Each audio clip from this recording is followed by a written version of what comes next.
प्यारे बच्चों, बच्चे पार्टी कैसे हो? Good morning. इस समय स्कूल वगैरह बंद चल रहे हैं, इसलिए आज लर्निंग सेंटर 21 में डिसाइड किया गया है कि आज आपसे कुछ ऐसी ज्यामितीय संरचनाओं के बारे में चर्चा करने के बाद कुछ माप जो होते हैं उनसे कुछ खास बिंदुओं की गणना की जाती है। कुछ खास इकाइयों में माप करके मापन किया जाता है। आज उसी के बारे में आपका लर्निंग सेंटर 21 में स्वागत करते हुए शुरुआत करते हैं। तो देखते हैं एक ज्यामितीय संरचना जिससे आप बहुत अच्छे से परिचित हैं। बस थोड़ा सा अनुरेखण करेंगे, ट्रेसिंग करेंगे और उसमें महत्वपूर्ण ज्ञात किए जाने वाले बिंदुओं के बारे में चर्चा करेंगे। तो आइए देखते हैं। बच्चों, आपने इस प्रकार की एक ज्यामितीय आकृति देखी है। इसको हम क्या कहते हैं, आपको भली भांति याद है। इसी ज्यामितीय आकृति से कोई दो बिंदु लेकर के हम किसी एक तीसरे बाह्य बिंदु पर एक बिंदु लेकर तल में दो रेखाएं खींचते हैं और इन बिंदुओं को परिभाषित करते हैं। बच्चों, आप देख रहे हैं ये ज्यामितीय आकृति इन दो तरीकों से बनाई जा सकती है। इसको इस तरीके से भी बना सकते हैं। बाहर बिंदु एक लिया है किसी तल में, इस तरीके से इसको जोड़ देते हैं तो एक ये आ जाएगा, एक ये आ जाएगा। आइए देखते हैं इसमें। इस बिंदु को शीर्ष बिंदु कहते हैं या इसी को हम वर्टेक्स कहते हैं। इस लाइन को स्लैंट हाइट कहते हैं। स्लैंट हाइट या तिर्यक ऊंचाई कहते हैं। तिर्यक ऊंचाई कहते हैं। और इसको आधार कहते हैं। और इस प्रकार के संपूर्ण जो एक चित्र बना हुआ है, आकृति बनी हुई है, इसको हम शंकु कहते हैं। तो अब इसको हम नाम दे करके परिभाषित करेंगे। इसको हमेशा कोण कहेंगे या शंकु कहेंगे। तो शंकु में क्या क्या चीज़ें मिल गई हैं बच्चों? शीर्ष मिला है, तिर्यक ऊंचाई मिली है, आधार मिला है, और बीच से अगर हम इस पॉइंट पे इस प्रकार से सीधी रेखा खींच देते हैं जो शीर्ष बिंदु तक जाती है, तो इसको हम शंकु की ऊंचाई कहते हैं। शंकु की ऊंचाई कहते हैं। आइए अब इनमें कुछ संबंध देखते हैं क्या है। ये आप देख रहे होंगे बच्चों, ये अगर ओ बिंदु है, ये ए बिंदु है, ये बी बिंदु है, तो ए ओ बी एक समकोण त्रिभुज दिखाई दे रहा है जो 90 अंश का है। इसमें आप इस आकृति में भी इस प्रकार से देख सकते हैं। ये ओ है, ये ए है, ये बी है, इस प्रकार की। तो ये जो देख रहे हैं ये समकोण एक 90 अंश का बना हुआ है। इसमें आप पाइथागोरस प्रमेय लगा सकते हैं। इसमें ये जो कर्ण का रूप दिख रहा है शंकु में, इसी को तिर्यक ऊंचाई कहते हैं। तिर्यक ऊंचाई कहते हैं।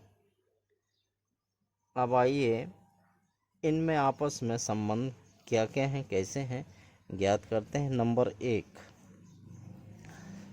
ये देख रहे हैं आप, ये शंकु का आधार है। इसी के अनुसार ये शंकु रखा जा सकता है। अगर इसको इसके भरोसे रखेंगे तो ये नहीं रुकेगा, ये गिर जाएगा, या तो इधर गिरेगा या फिर इधर गिरेगा। तो इसको आधार के अनुसार रखें तो यह आसानी से समतल में बैठ जाएगा। तो सबसे पहले देखते हैं शंकु के आधार की संरचना कैसी है। वृत्त के अनुसार है, वृत्त जैसी या वृत्त ही है, वृत्त जैसी या वृत्त मान सकते हैं। इसलिए शंकु का आधार हो जाएगा वृत्त। वृत्त हो गया। वृत्त है तो इसकी परिधि निकल आएगी, शंकु के आधार की परिधि निकल आएगी। दूसरे में शंकु के आधार का क्षेत्रफल भी निकल आएगा।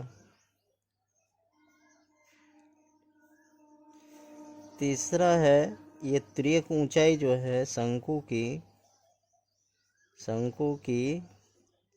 तिर्यक ऊंचाई निकल आएगी। शंकु का ये पूरा अगर बनाना है तो पृष्ठ निकालना, शंकु का वक्र पृष्ठ निकल आएगा। शंकु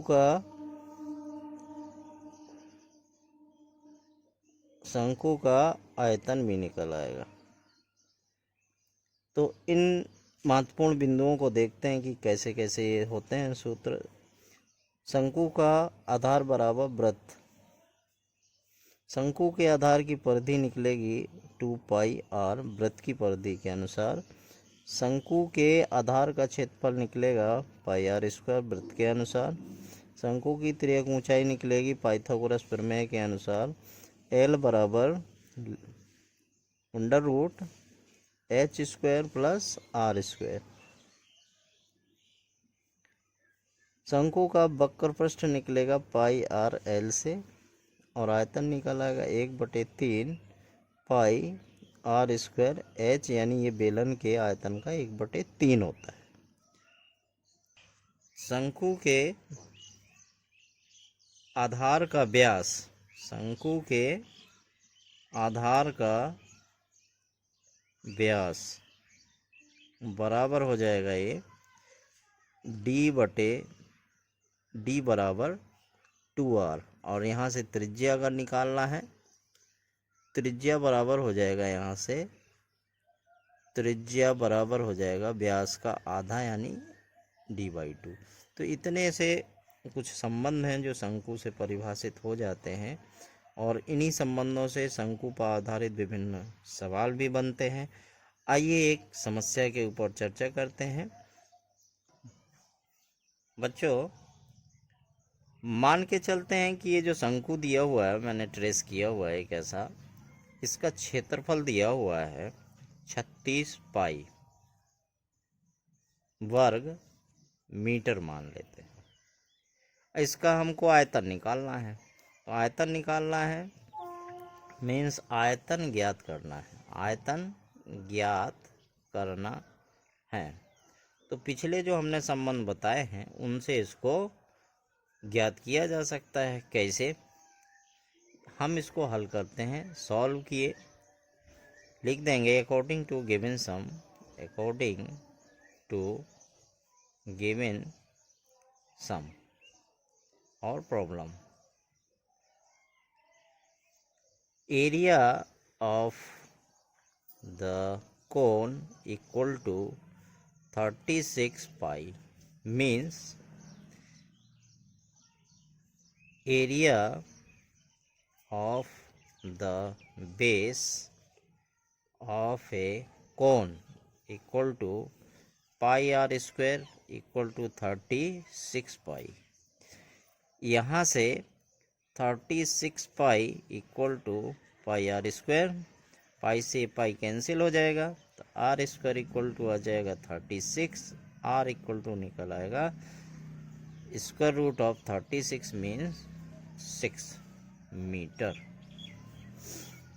तो ये जो रेडियस है ये निकल आई हमारी 36, बेस के अनुसार 6 मीटर निकल आई है रेडियस।